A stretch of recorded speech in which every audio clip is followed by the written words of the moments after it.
Race and culture reporter Candice Red joins us now to explain. And Chris, good evening to you. Well, out of the masses of people leaving Ukraine, dozens come from other countries. Now we're talking about migrant workers and students. Some of them, particularly those of African descent, have encountered challenges with Ukrainian border authorities. As long as you're black, no one likes you. As hundreds of thousands of people flee Ukraine from Russia's invasion, some immigrants and students of African descent say they're stuck at the border due to racism and discrimination. Mostly they would consider white people first, Indian people, Arabic people, before black people. Ukraine's Minister of Foreign Affairs. Welcome back, family. If you're just joining my channel, you're new to it for the first time, hit the like, hit the subscribe. Thank you. And now that you've done that, I'd like to talk to you about a subject tonight on world events. The Ukraine. You know, I've said this 100 times to my Africans living in Africa, Africans living in America, and African Americans. The Europeans are not your friends. I don't care how you go to bed with them.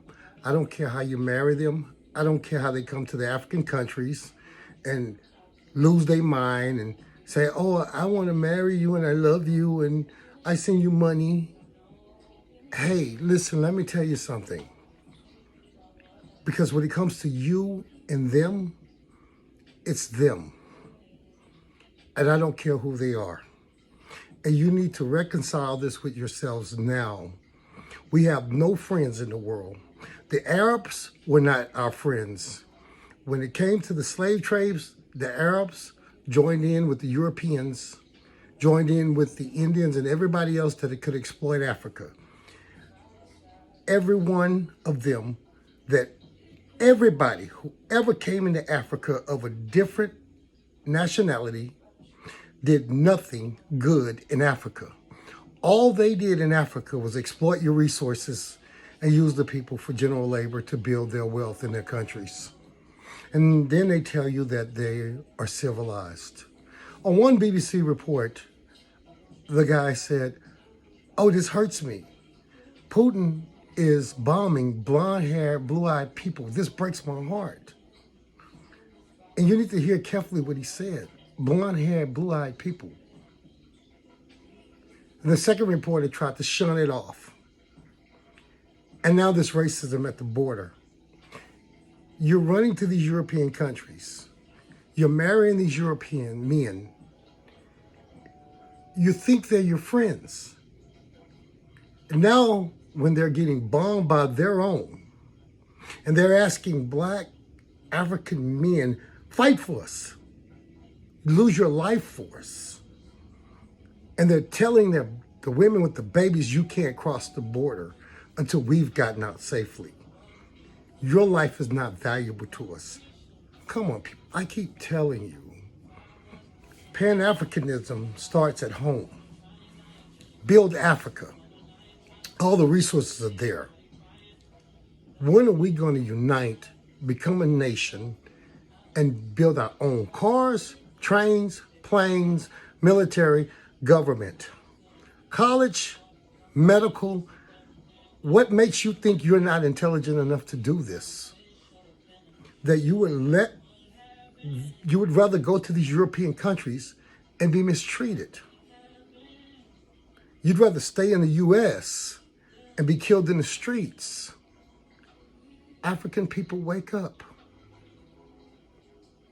And get out of the illusion that someone likes you. You have no friends. You want a friend, you look in the mirror. And if what you see looking back at you ain't friendly, you have no friends. It is time that we put down tribal bickering about who is what and who doesn't like who, and unite. This is a call, and hopefully a wake-up call. I want you to listen to this next video and try to understand literally looked me in my eye and said in his language, only Ukrainians, that's all. That if you are black, you should walk. I'm currently in Debrecen, Hungary. I got in like 10 a.m. today. Today is the 28th of February. It wasn't easy. On Friday at 8 a.m., I was on my way to Poland. I took a commercial taxi and the taxi couldn't stay on the line of cars because literally cars had been there for 2 days. And when we dropped, on the Google map, it was saying a 1 hour walk. And I was like, oh, 1 hour walk is nothing, if it's getting us there on time. And we walked and it kept increasing. The term walking is traumatizing me. The term walking, I walked for 12 good hours, and it's not an exaggeration. The traffic warden saw me and said I should go to a shelter to sleep, and I slept. And he said the next day that there is a bus going from that shelter straight to the Polish border. And when it was time to get on this bus, the Ukrainians said, just Ukrainians, literally as a black person. I even lied that I was pregnant. They didn't care. I was begging. The official literally looked me in my eye and said in his language, only Ukrainians, that's all. That if you are black, you should walk. And that was an additional 8 hours from where we were. By car, it was like 30 minutes. So we had to walk additional 8 hours. The problem isn't at the Polish border. It is at the Ukrainian border. Because you have to stamp out at the Ukrainian border to get on the Polish side. And the Ukrainians are only prioritizing their citizens. They don't care. They will push you. They will beat you. If you can make it, you make it. If you don't, you don't. Like, I took a nap and I still felt like I was still walking, like I hadn't crossed over. It's not fair. Like, we're just begging to go. My God, this woman was told at the border, you need to walk. You can't cross. Only the transportation's for Ukrainians. She's living in the country, going to school, working in the country. But when it comes to safety, her life means very little. And I know a lot of African Americans out here are going, oh, we feel so sorry. We're so hurt. What's wrong with you? Putin's bombing his own country. Ukraine used to be a part of Russia. So the brothers or cousins or whatever decide to have a fight. That's not a problem. Neither is it for us to bail them out. Because in every war, Vietnam, World War I and II, we bailed them out. We've given our life and blood, but you've not gotten back any respect. And if you wonder why you haven't been any respect, is because when they look at you as a country, as a nation, they say you don't have one. You don't have any nation. You don't have any country. You are not united. So why should we care? I hope this really entices you to understand, whomever you are, being of the complexion, considered black, African, or partially of the two, mixed some 1/8%. We have nothing but each other. So quit abusing each other. Put down the petty differences and try to see the way they look at you. And I'm going to tell you how they look at you. They look at you the same. I don't care if you're from the U.S. and you're African American, if you're from Kenya, Rwanda, Namibia, Tanzania, Uganda, Nigeria, Urethra, South Africa, Congo Basin, Democratic Republic of the Congo, Mali. If your skin complexion is of a dark complexion, then they look at you as just another black person. And until we can look at each other as that and say, I no longer see another black person, but I see a brother, I see a sister.